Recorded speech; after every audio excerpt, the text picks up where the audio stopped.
Les plantations détruites, les fenêtres soufflées, les toilettes et certaines maisons d'habitation rasées. Ces dégâts sont d'abord attribués à une histoire de fantôme qui sera apparue au quartier Topo. Nous sommes là dans le groupement Bameka, département des Hauts-Plateaux, région de l'Ouest Cameroun. D'aucuns parlent d'un esprit maléfique. C'est des êtres comme vous et moi qui ont des pouvoirs occultes pour déranger.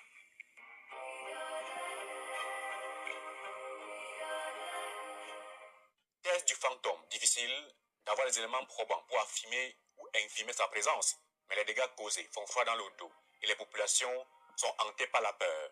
Je ne parvenais même plus à sortir de la maison, même dormir comme ça, là, je ne dormais plus.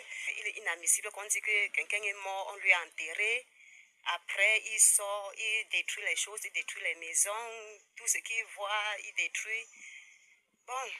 J'ai eu peur parce qu'il a dit que après ça va déranger tout le Bameka. Ce n'est pas l'affaire des gens de cette quartier-là. Donc, c'est un peu ça.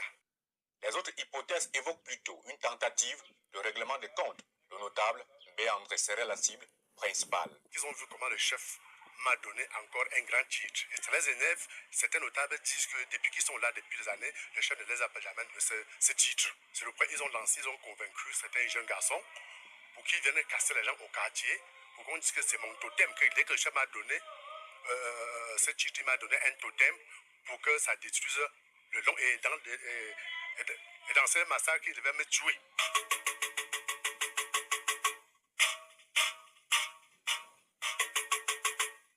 Coup d'apparat de la chefferie supérieure Bameka, le roi Sa Majesté Takoukam Jean-Raymond veut aussi voir clair dans cette histoire du présumé fantôme ou bande de malfrats. Première décision, séance tenante. La chasse nocturne est interdite dans l'ensemble du territoire Bameka. L'acte 2, c'est la mise en garde. S'il continue dans la même lancée, nous serons obligés de réagir et de réagir avec beaucoup d'énergie, grande énergie. Donc, qu'ils ne prennent pas le risque de continuer ou de mettre en péril la vie paisible dans le village.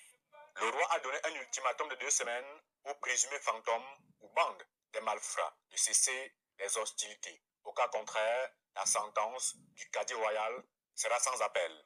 Affaire à suivre.